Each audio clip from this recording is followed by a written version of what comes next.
श्री कृष्ण जन्माष्टमी का व्रत भाद्रपद मास के कृष्ण पक्ष की अष्टमी को किया जाता है। कृष्ण जन्माष्टमी को भगवान श्री कृष्ण के जन्मोत्सव के रूप में पूरे भारत देश में व्यापक रूप से मनाया जाता है।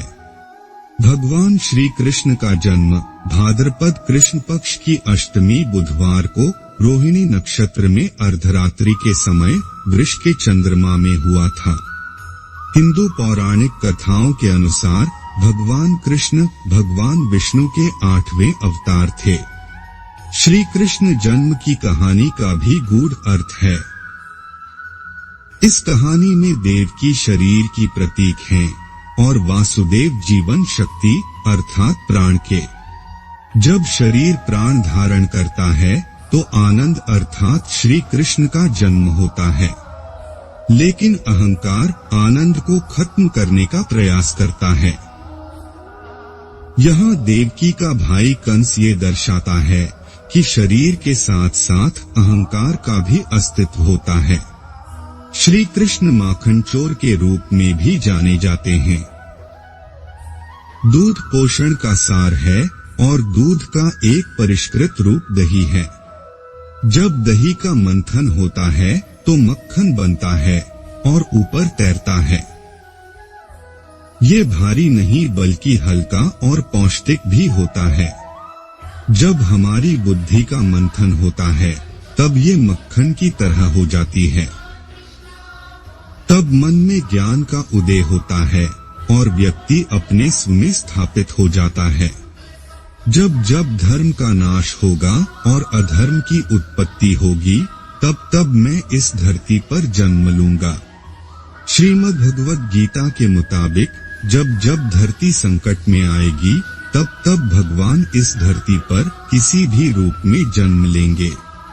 जब धरती में असुरों का आतंक बढ़ गया, कंस जैसे क्रूर अत्याचारियों का अत्याचार चरम पर आ गया, तब श्री कृष्ण भगवान ने जन्म लिया था। भगवान श्री कृष्ण की कुछ बातें हमें याद रखनी चाहिए।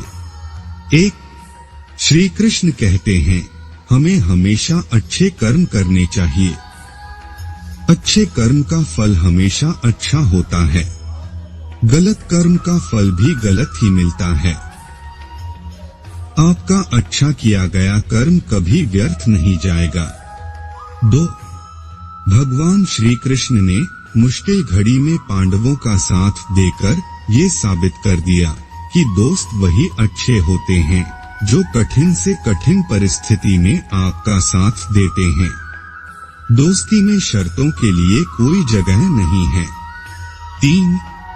तेरा कर्म करने में ही अधिकार है, उसके फलों में कभी नहीं।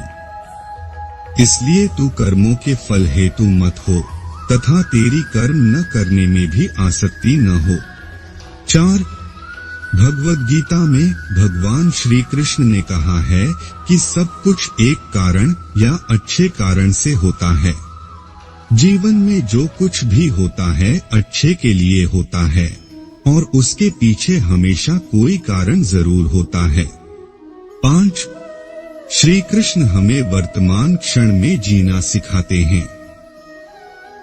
वो भविष्य के प्रति सचेत था, लेकिन उसने बिना किसी चिंता के वर्तमान क्षण में जीना चुना। भले ही वो जानता था कि आने वाले भविष्य में क्या होगा, फिर भी वो वर्तमान क्षण में बना रहा। 6. भगवान श्री कृष्ण कुरुक्षेत्र की लड़ाई को अकेले ही जीत सकते थे, लेकिन उन्होंने अर्जुन का मार्गदर्शन करना चुना और उनके लिए अपना रथ चला दिया। वो कहते हैं कि नौकरी एक नौकरी है, कोई बड़ा या छोटा काम नहीं है। कोई भी श्रम बिना सम्मान के नहीं होता। 7. जब आप अपना काम ईमानदारी से करते हैं और भगवान पर पूर्ण रूप से भरोसा करते हैं, तो वो सब तरह से आपकी जिम्मेदारी ले लेते हैं, हर तरह के संकट से आपकी रक्षा करते हैं। जन्माष्टमी की कहानी सुनकर करें श्री कृष्ण जी की आरती। जय श्री कृष्ण हरे प्रभु, जय श्री कृष्ण हरे। सकल जगत के प्राणी दुख संताप हरे। जय श्री कृष्ण हरे। मोर मुकुट सिर सोहे कर मुरली धारी, सुर नर मुनि सब मोहे सुंदर छवि प्यारी। जय श्री कृष्ण हरे। उखल आप वेधा कर यमुला जिन्हारी, वृंदावन प्रभु आकर लीला बहुत करी। जय श्री कृष्ण कृष्ण हरे। अघासुर खेल दिखाकर काली नाग हरी, अद्भुत खेल दिखाकर काली नाग हरी। जय श्री कृष्ण हरे। पान किया दाबानल गिरी पूजा कीनी, लीला रास रचाकर सुध हर लीनी। जय श्री कृष्ण हरे। प्रेम सहित नित आरती अर्जुन मैं गाऊं, चरण कमल संग प्रति ये प्रभु वर चाहूं। जय श्री कृष्ण हरे। अगर जिंदगी में आप भी बात बात पर अपना धैर्य खो देते हैं, श्री कृष्ण से इसके लिए प्रेरणा लें। भगवान कृष्ण ने शिशुपाल की 100 गलतियां माफ की थी। वो हमेशा जिंदगी में मुस्कुराते रहने की सीख देते हैं। वो बताते हैं कि किसी चीज या लोगों की बातों को सुनकर हमें अपना धैर्य तुरंत नहीं खोना चाहिए। श्री कृष्ण जी की लीला के बारे में रामानंद सागर जी बखान करते हैं। सुत जी सभी ऋषि गण को राजा परीक्षित की कहानी सुनाते हैं, जिसमें राजा परीक्षित एक जंगल में घूम रहे थे, जहां उन्हें कलयुग मिलता है और वो अपने आने की बात को राजा को बताते हैं। कलयुग को राजा परीक्षित अपने राज्य में आने के लिए मान जाते हैं। कलयुग को राजा परीक्षित 5 स्थानों में रहने की आज्ञा दे देते हैं, जिसमें से एक स्वर्ण भी था। कलयुग राजा परीक्षित के सोने के मुकुट में जा बैठता है। उस दिन जब राजा परीक्षित शिकार के लिए भटक रहे, तो ऋषि शमीक के आश्रम में जा पहुंचते हैं। जब वो वहां पहुंचते हैं तो ऋषि साधना में लीन थे। राजा उनसे पानी मांगते हैं, परंतु समाधि में लीन होने के कारण वो कोई उत्तर नहीं देते। तभी कलयुग राजा परीक्षित को मुनि को उनकी आज्ञा न मानने पर मृत्यु दंड देने को उकसा देता है, परंतु राजा अपने आप को रोक लेता है, लेकिन पास ही एक मरे हुए सांप को ऋषि के गले में दल देता है और वहां से चला जाता है। ऋषि शमीक के पुत्र श्रृंगी को जब ये पता चलता है राजा ने उसके पिता का तिरस्कार किया है, तो वो राजा को श्राप दे देता है, जिसमें उसकी मृत्यु 7 दिन बाद तक्षक सर्प के काटने से हो जाएगी। ऋषि शमीक अपने पुत्र श्रृंगी को समझाते हैं कि उसने श्राप देकर बहुत गलत किया। जब राजा परीक्षित अपने महल वापस आ जाता है और जैसे ही वो अपने सर से मुकुट उतारते हैं, तो उनके दिमाग से कलयुग द्वारा कराए गए अपराध से ग्लानि होती है। ऋषि शमीक राजा से मिलने के लिए उनके पीछे पीछे उनके महल पहुंच जाते हैं। राजा परीक्षित ऋषि शमीक का आदर सत्कार करते हैं। ऋषि शमीक उनकी सराहना करते हैं और उन्हें अपने पुत्र श्रृंगी के द्वारा दिए गए श्राप को बताते हैं। ऋषि शमीक राजा को मोक्ष की प्राप्ति के लिए अपने गुरुओं से मिलने के लिए कहते हैं।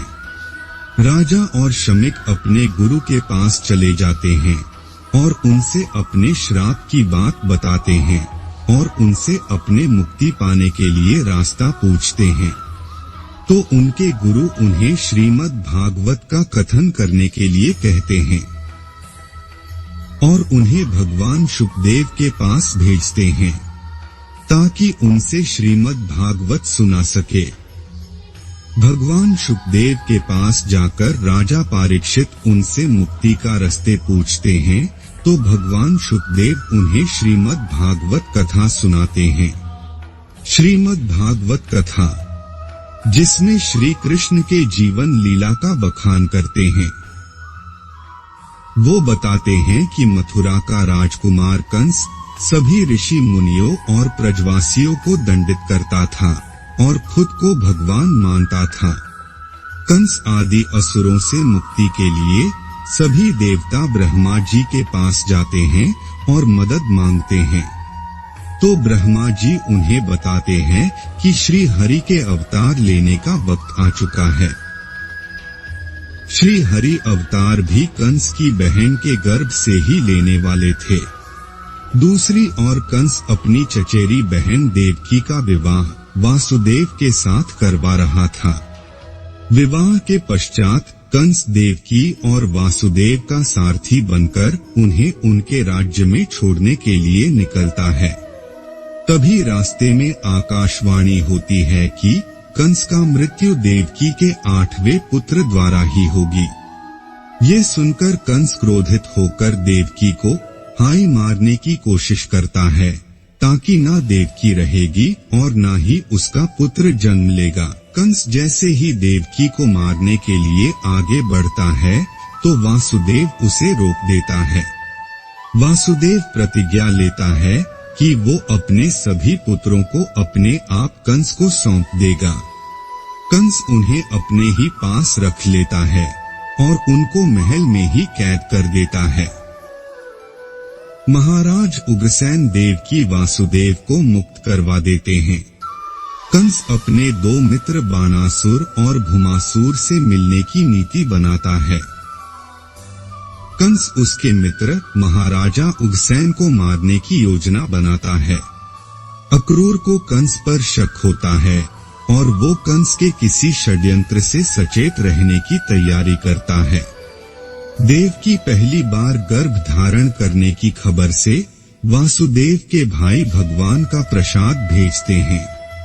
कंस धीरे धीरे अपने मित्र राजाओं की सेना को एकत्रित कर रहा होता है। देवकी के अपने पहले पुत्र को जन्म देती हैं। वासुदेव अपने पहले पुत्र को लेकर कंस के पास चला जाता है। देवकी के पहले पुत्र को देख कंस उसे वापस भेज देता है, क्योंकि उसे खतरा सिर्फ देवकी के 8वें पुत्र से है। लेकिन कंस का सलाहकार चाणूर उसे देवकी के सभी पुत्रों को मारने के लिए कहता है। कंस देवकी वासुदेव के पास आकर उनके पुत्र को छीन लेता है और उनके पुत्र को मार देता है। फिर वो उन्हें कारागार में बंद कर देता है। राजा उग्रसेन को इसकी खबर मिलती है तो वो कंस को अपने पास बुलाकर क्रोधित होते हैं और कंस को बंदी बनाने के आदेश देते हैं। कंस के मित्र की सेना वहां पहुंच जाती है और राजा उग्रसेन के सभी वफादार सिपाहियों को मार देते हैं। कंस राजा उग्रसेन को कारागार में डाल देता है। कंस की सेना राज्य में सभी जगह फैल जाती है और अपने कब्जे में ले लेता है। कंस पूरी मथुरा नगरी पर कब्जा कर लेता है। राजा शूरसेन अक्रूर को भागने के लिए कहते हैं। अक्रूर के साथी मिलकर मगध से अपनी सारे साथियों को सुरक्षित निकाल लेते हैं और वासुदेव की दूसरी पत्नी रोहिणी को गोकुल में नंदराज जी के पास भेज देते हैं। वासुदेव की दूसरी पत्नी रोहिणी अपने सिपाहियों के साथ वेश बदलकर नगर से निकल जाती हैं। दोस्तों, इस वीडियो में इतने तक ही हैं। अपना ख्याल रखिएगा। जय श्री कृष्णा।